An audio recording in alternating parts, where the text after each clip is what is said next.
Hola, es un gusto que nos acompañen una vez más en nuestro programa Poder, una coproducción entre Telesur desde América Latina y el canal árabe Al Mayadin, que tiene su sede en el Líbano. Y quiero darle la bienvenida a nuestra sede principal en Caracas, a todos los compañeros y a ti, Wafa, gracias por estar con nosotros. Bienvenida. Muchas gracias a ti, Abraham. Estamos en la capital venezolana, Caracas, a más de 10.000 kilómetros de la provincia siria de Al-Raqqa, que se considera la capital de ISIS. Esta distancia se consideraría poca si hubiera en este país latinoamericano un espacio para la extensión de la organización. Y como resultado de la permanencia de ISIS y la falta de un serio combate al terrorismo de parte de la comunidad internacional. Las mujeres en Siria, Irak y Libia y otros lugares que se encuentran bajo el control de ISIS están en riesgo de cautiverio y violación. Los niños desconocen su futuro y es extremadamente fácil reclutarlos para el combate. ISIS alza una bandera negra y alegan luchar en nombre de Alá, pero Alá nunca instó a que tuviéramos corazones o mentes negras, ni a que se quemaran las antiguas civilizaciones, ni se destrozaran ni se robaran las ruinas de antigüedades. Esta es la ideología de la muerte, con el fin de robar el petróleo y las tierras y dividir las naciones.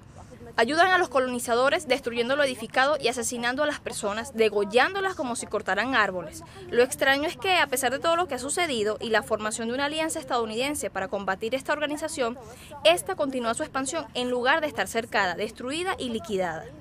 Esto recalca las palabras del presidente Nicolás Maduro cuando dijo en la ONU que las fuerzas de Occidente tienen un papel en la expansión y ascensión de ISIS. Damos la bienvenida a nuestros televidentes en los países árabes y en los latinoamericanos, espectadores de ambos canales, Al Mayadin y Telesur. Hubiéramos deseado poder tratar temas alegres en este episodio, en lugar de la epidemia del terrorismo, pero es necesario intercambiar conocimiento y opiniones sobre las causas que son de importancia para nuestros pueblos y para todos los pueblos del mundo, como lo es este tema decisivo.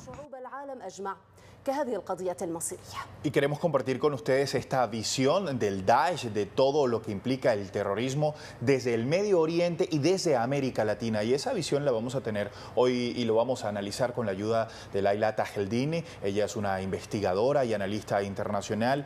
Es profesora universitaria en Venezuela, de origen siria. Gracias por estar con nosotros. Y vamos a comenzar para presentarles una radiografía de lo que es el Estado Islámico, el Daesh o el ISIS, como se conoce a esa agrupación terrorista que tiene una influencia en todo el Medio Oriente. Vamos a ver el material. Daesh o el Estado Islámico en Irak y el Levante es una organización terrorista que sostiene una interpretación extremista del Islam que trata de restablecer un califato islámico y aplicar sus conceptos y línea dura de la Sharia, que consiste en leyes fanáticas que llegan hasta el límite de asesinatos espantosos y por endebles razones. La organización de Daesh apareció por primera vez en Irak como uno de los afluentes de la organización de Al-Qaeda en el año 2004. El nombre de su líder, Abu Musab al-Zarqawi, surgió al inicio de la crisis siria, ya que el nombre de Daesh comenzó a escucharse con fuerza y muy rápidamente. Poco después, se separó de Al-Qaeda al tener diferencias con el Frente de Al-Nusra, su capítulo en Siria. Pero el gran auge de su expansión se produjo el año pasado, bajo el liderazgo de Abu Bakr al-Baghdadi, ya que ese último logró ocupar y controlar grandes áreas en Irak, incluyendo varias ciudades tales como Mosul, segunda ciudad iraquí más grande. Y en Siria continuó extendiendo su control hasta que sus banderas negras cubrieron grandes áreas del país, lo mismo en Egipto, Libia y Yemen, llegando a Nigeria, Pakistán y Afganistán. El nombre de Daesh quedó asociado con la brutalidad y hechos horrorosos tales como fusilar, crucificar, degollar, decapitar, llegando hasta lapidar, quemar y usar explosivos entre las filas de los civiles, de manera tal que llegó ese nombre a ser sinónimo de una serie de prácticas brutales y salvajes que abundaron tanto en Siria como en Irak, particularmente contra sitios arqueológicos patrimoniales milenarios que han sido destruidos por los efectivos armados de Daesh. La organización de Daesh llama a la necesidad de restablecer el gobierno del califato y aplicar el Islam con lujo de detalles, pero las referencias religiosas de todas las sectas islámicas rechazan la interpretación que posee Daesh, ya que según dichas referencias, el Islam es religión de misericordia y piedad y de todo lo contrario. Daesh está deformando el Islam dentro de las sociedades islámicas y otras comunidades. Sobre todo porque estuvo amenazando en más de una ocasión con transferir el conflicto a países europeos y americanos o donde pueda estar o encontrar seguidores partidarios. El peligro de Daesh radica en el pensamiento que promueve y en sus acciones, tanto en el país donde opera como en la atracción de nuevos partidarios. Los informes periodísticos y de inteligencia se refieren últimamente al reclutamiento de nuevos elementos para combatir en las filas de Daesh en los países europeos y americanos, y la facilidad que ofrecen varios países para el paso de estos elementos a través de su territorio y sus fronteras.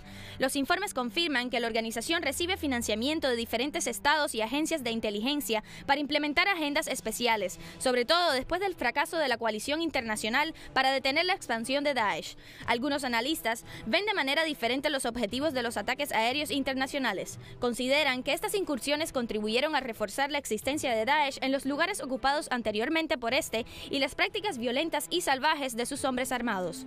Por lo tanto, el simple nombre de Daesh resume hoy en día todas las formas del terrorismo, con las cuales amenaza las naciones y las personas sin tener en cuenta ningún límite de pudor humano.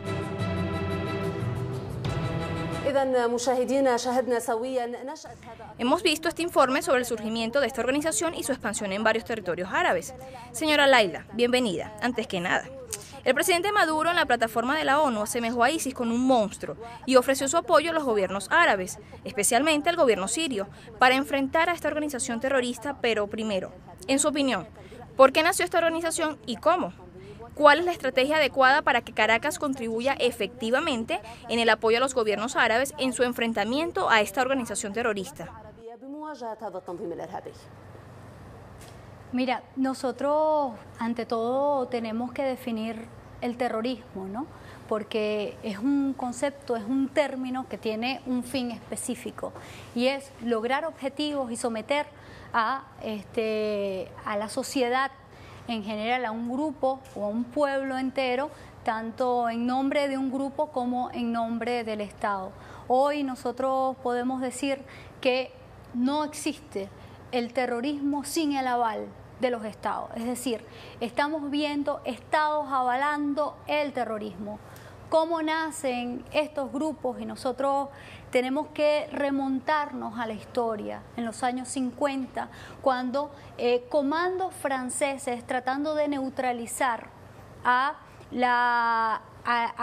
sentimiento anticolonialista argelino, estos comandos se prepararon justamente para que a través de el terror neutralizar a este sentimiento popular como era el de la liberación y la descolonización. Luego de esto fue transmitido a través de el ejército militar estadounidense y posteriormente el ejército militar estadounidense lo utilizó como un medio para la ejecución de su política. Con la caída de la Unión Soviética y todo el bloque socialista, pues nosotros vimos cómo comenzaba ya a aplicarse esta política para justamente la política del terror o el terrorismo propiamente dicho para justificar el complejo militar industrial estadounidense. Y sobre eso quiero que hablemos, pero de manera más gráfica. Vamos a mostrar unos mapas. Desde la invasión de Estados Unidos en Irak en el año 2003, el autodenominado Estado Islámico ha logrado alcanzar una fuerte influencia en todo el Medio Oriente. La inestabilidad política, institucional y jurídica de Irak dio paso a una organización que ha causado terror en todo el mundo. Vamos a ver cuáles son las zonas con mayor presencia y dominio a lo largo de toda la región. Es muy cierto, Abraham.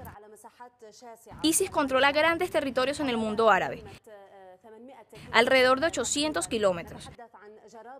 Yarabulus en el extremo norte de Siria, además de Faluya en el medio de Irak. En esas zonas viven alrededor de 8 millones de personas que se encuentran ahora bajo el dominio de ISIS. Esta organización también se encuentra, como vemos, en Alepo, Hasaka, Homs y Hama. Y también en el año 2014 logró el Daesh tomar la ciudad siria de Raqqa. Es una población que supera los 300.000 habitantes. Derna es una ciudad libia reconocida por ser también un centro para yihadistas. Y esta declaró su lealtad a la organización terrorista y su unión al califato. El gobierno del Kurdistán estima que el Estado Islámico tiene alrededor de 200.000 soldados a su disposición. Ahí está este mapa, queremos compartirlo también con nuestra invitada y sobre ese mapa y uno nuevo que queremos mostrarles es preguntarle a Laila acerca de por qué el Daesh logra moverse tan fácilmente por los territorios árabes y en el Medio Oriente sin tener tanta oposición. ¿Qué pasa allí? Bueno, nosotros tenemos que recordar justamente que los sitios que ha tomado el Daesh son sitios donde se encuentran importantes reservas petroleras, mineras en esos territorios. Es decir, que ahí más bien lo que estamos viendo no un fin religioso, sino un fin económico también, de poder económico que existe sobre la zona. Yo creo que aquí se genera otras preguntas que nos tenemos que hacer. Si es económico, cómo ellos se sustentan económicamente, a dónde va el petróleo que ellos están extrayendo, porque nosotros sí sabemos que alrededor de 150.000 barriles de petróleo se produce en esos territorios que hoy están en manos del grupo mal llamado Ejército Islámico, que es el Daesh. En el caso del Estado Islámico hay niños en edad de escuela básica y les enseñan el Islam bajo una visión radical de la organización terrorista para que sean capaces de inmolarse accionando bombas que están llevando en sus cuerpos y para asesinar. Vean este trabajo.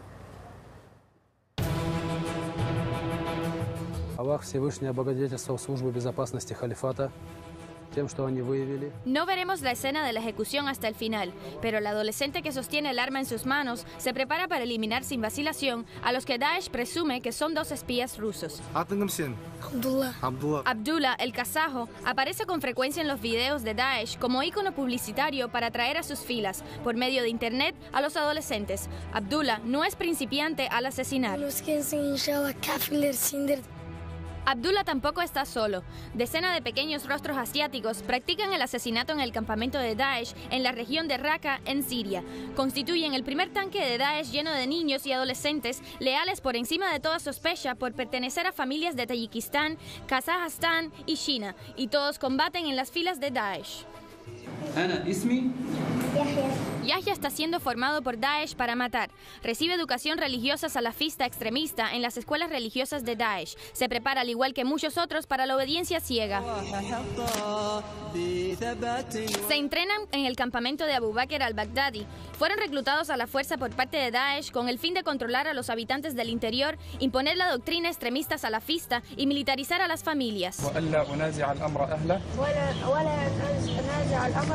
Vemos el juramento de lealtad al momento, frente a la cámara, antes de enviar al pequeño suicida hacia su muerte.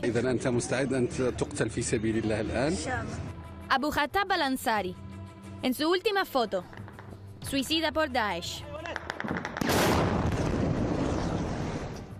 Es el niño que se inmoló en un puesto de control de las unidades de protección kurdas. Él es uno de 12 jóvenes suicidas que forman parte de otros 37 que se inmolaron en un mes durante la ofensiva de Daesh al-Hasaka. Falanges de niños y adolescentes suicidas constituyen un cimiento principal en la estrategia de Daesh. Señora Laila, Abraham, como hemos visto en ese informe, los niños ya no son solamente las víctimas, sino que también se han convertido en los verdugos. ISIS está utilizando a los niños para matar y para degollar. Como vimos que dijo un niño en el informe, te degollaré, infiel. Usted ha trabajado en misiones de la ONU. ¿Cómo puede contribuir estas organizaciones internacionales que emiten estos informes y cifras? ¿Cuánto afectan estas imágenes a los niños del mundo en general? Mira, justamente estás hablando algo bien interesante, porque lo que vemos ahí es una inercia por parte de las Naciones Unidas que pretende simplemente mostrarnos una cifra y mostrarnos la desgracia que están viviendo mujeres y niños allá. Nosotros no hemos visto a las Naciones Unidas hasta el día de hoy hablar y acusar directamente cómo centros y algunas mezquitas han servido justamente para formar a los niños de la forma que estamos viendo. Esto que estamos viendo actualmente no solamente viola la Convención de Viena sobre los derechos de los niños y los adolescentes, sino es que también estamos viendo que esto es un crimen de guerra, propiamente dicho. ¿Quiénes son los dueños de estas redes sociales, de estos medios de comunicación, de estas televisoras que han permitido eso? Y yo creo que ahí está la raíz del asunto, porque justamente estas personas que manejan las redes sociales, que manejan los medios de comunicación, están permitiendo que la formación terrorista llegue a estos niños, llegue a personas, a hombres, a mujeres, para ejecutar acciones que realmente son inhumanas y que son disociadas de la humanidad misma y que debemos de atacar. Ahora, yo creo que las Naciones Unidas debe de avanzar en dar respuestas concretas y atacar la raíz del asunto. ¿Hay algún tipo de influencia en América Latina del Daesh? Estados Unidos su relación con el Daesh, Israel su relación con el Daesh. De eso vamos a hablar a la vuelta, vamos a hacer una pausa que es muy corta, al regreso hablamos sobre eso.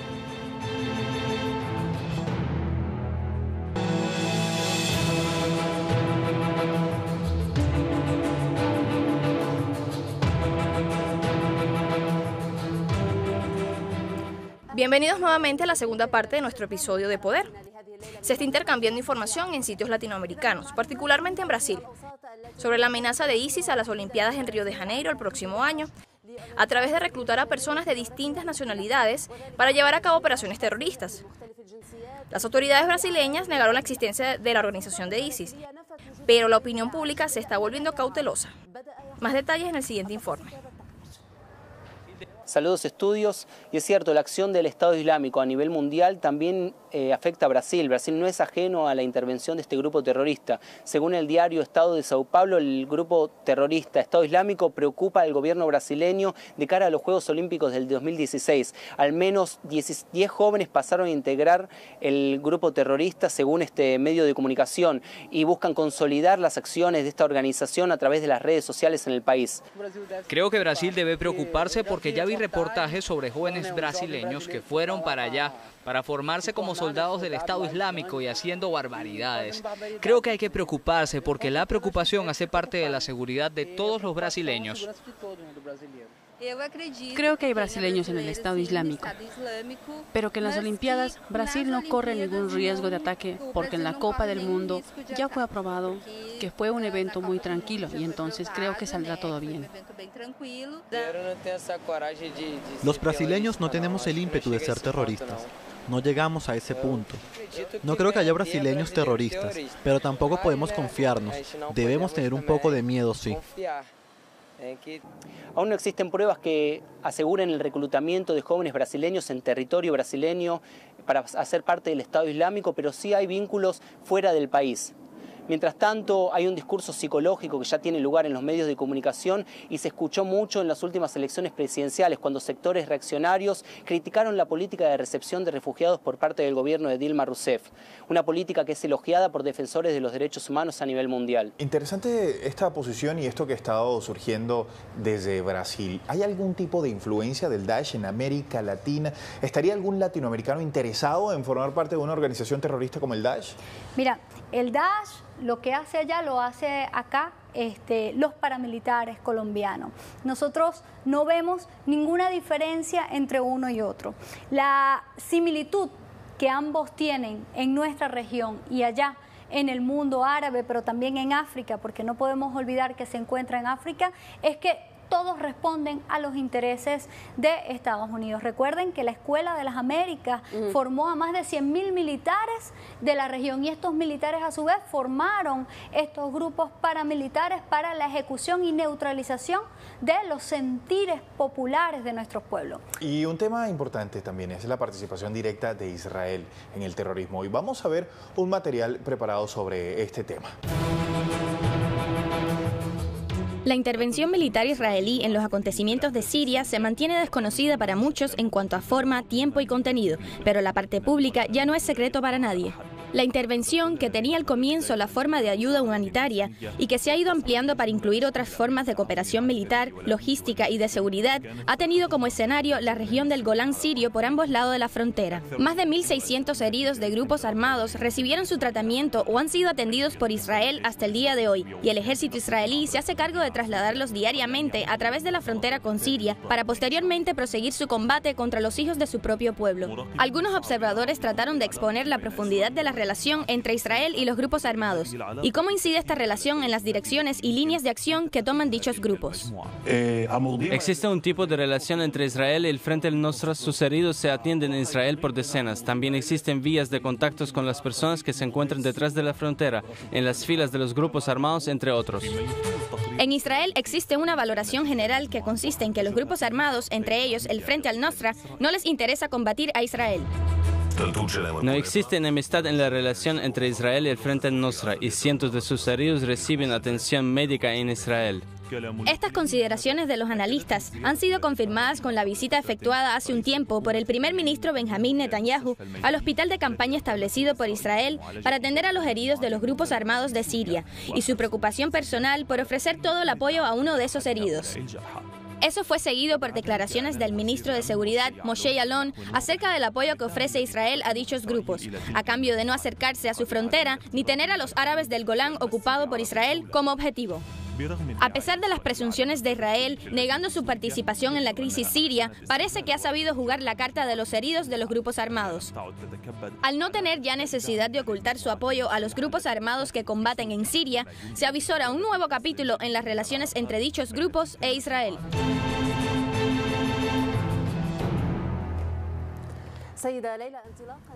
Señora Leila, partiendo de lo indicado en este reporte, Netanyahu indicó estar dispuesto, además prometió a su aliado estadounidense combatir esta organización y el terrorismo de forma general.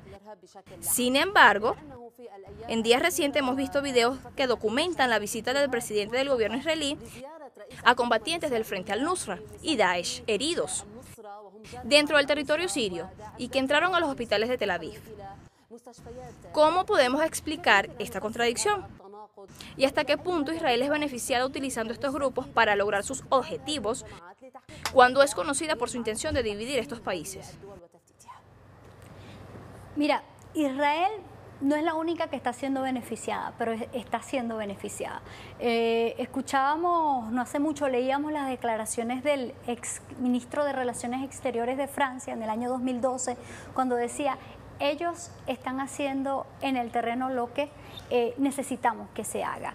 Y por parte de Israel, nosotros vemos la total sintonía, en este caso del Nusra, Daesh o el EIL, como lo queramos llamar, al final son lo mismo, donde actúan de la mano con los mismos intereses, pese a que enfrente de los medios de comunicación se declaren como enemigos mutuos, pero no son enemigos, son grandes aliados, y por eso es que Israel presta no solamente el apoyo médico a los heridos por los enfrentamientos con el gobierno sirio, sino es que también suministra armamento, al igual que Turquía, porque nosotros no podemos sacar de este camino a Turquía. Suministra armamento, compra petróleo, Jordania y Turquía y también Israel permiten la entrada de terroristas para la ejecución de acciones terroristas, todos actuando de la mano con un mismo fin.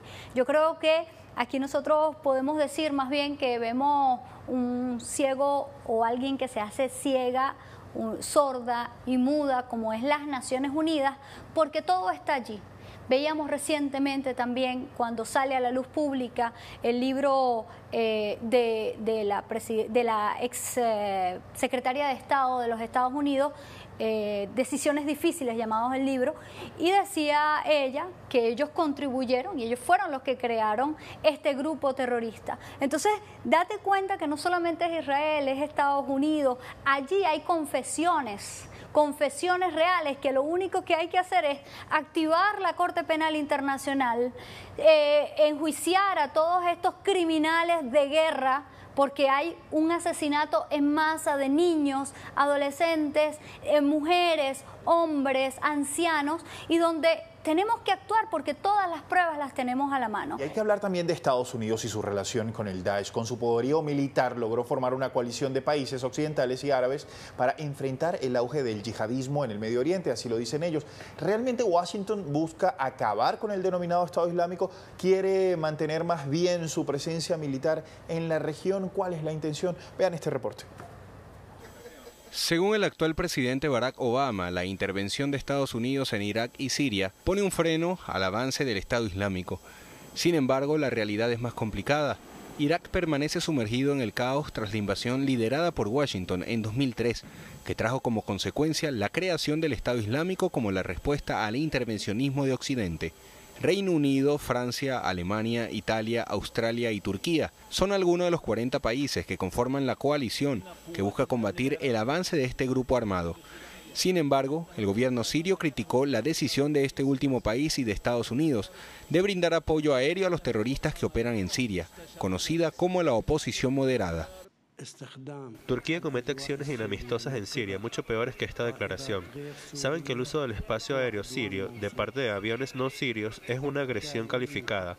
Por lo tanto, la República Árabe Siria tiene el derecho, de acuerdo a sus capacidades, a enfrentar esta agresión. Sin embargo, hay algo positivo en esta declaración, y es que se trata de una confesión turca de su intención de agredir a Siria. Y no es la primera vez que ocurre este tipo de situaciones. La ex secretaria del Departamento de Estado Hillary Clinton, ante el Senado en 2009, admitió que el gobierno de su país financió al grupo ISIS, como a mediados de los años 80. Tenemos una historia en la que nos hemos movido dentro y fuera de Pakistán. Recordemos algo aquí. Las personas contra las que estamos luchando el día de hoy, las financiamos hace 20 años. Y lo hicimos porque estábamos atrapados en esa lucha con la Unión Soviética. Ellos invadieron Afganistán y nosotros no queríamos verlos controlando a toda Asia Central. Y por eso nos pusimos a trabajar. Estados Unidos ha demostrado en los últimos años que el control sobre el Medio Oriente es vital para su existencia. Por ello, la supuesta lucha contra el Estado Islámico se ha convertido para muchos en la excusa perfecta para permanecer con una fuerte influencia en la región.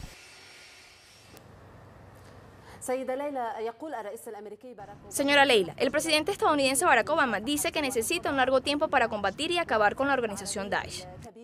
El gran escritor árabe Muhammad Hassanein Haikal dice que necesitamos entre 12 y 15 años para acabar con él. Nuestro programa se llama Poder. En su opinión, ¿podrán esas fuerzas regionales e internacionales y todas esas alianzas acabar con Daesh? ¿Qué plazo de tiempo se necesita para acabar con él con todas esas capacidades que posee? Mira, nosotros viendo esto y viendo el comportamiento histórico de los Estados Unidos, siempre ha tenido una excusa para justificar su complejo militar e industrial. Hoy el terrorismo en el mundo sirve de excusa para justificar el complejo militar industrial estadounidense. Recordemos que por el Instituto Internacional de Estocolmo, en su informe de balance 2015, dice que solo Estados Unidos gasta el 41% de lo que gasta todo el mundo en armamento, en armas nucleares, entre otras cosas. Es decir, en seguir armando y seguir esa política de guerra y de muerte para justamente justificar ese complejo militar industrial. Nosotros tenemos que estar claros que el enemigo principal para derrocar estos grupos terroristas que hoy amenazan no solamente a Irak, no solamente a Siria, sino amenaza a todo el mundo, y el terrorismo como tal es una amenaza para todo el mundo, es llegar a sus creadores, y sus creadores están allí. Nos los han dicho en varias oportunidades, somos nosotros los que lo creamos, somos nosotros los que lo creamos. ¿Qué estamos haciendo para llevar realmente a donde tenemos que llevar al juzgar a estos creadores, pero también a colocar penas y irnos toda la comunidad internacional en contra de ellos, porque ellos son los que realmente están llevando la muerte, el terror? Hemos dejado contextualizado el tema del Daesh con una visión desde el Medio Oriente, una visión desde América Latina. Laila Tajaldini, gracias por estar con nosotros. Gracias a ustedes. Le agradezco mucho, señora Laila Tajaldini. Y también finalizamos el programa del día de hoy. Wafa, una vez más, muchísimas gracias por estar en Caracas, en nuestra sede principal. Vamos a seguir analizando y revisando temas de índole mundial que nos afectan a todos en el planeta. También a ustedes, muchísimas gracias por habernos acompañado. Hasta la próxima. Hasta luego.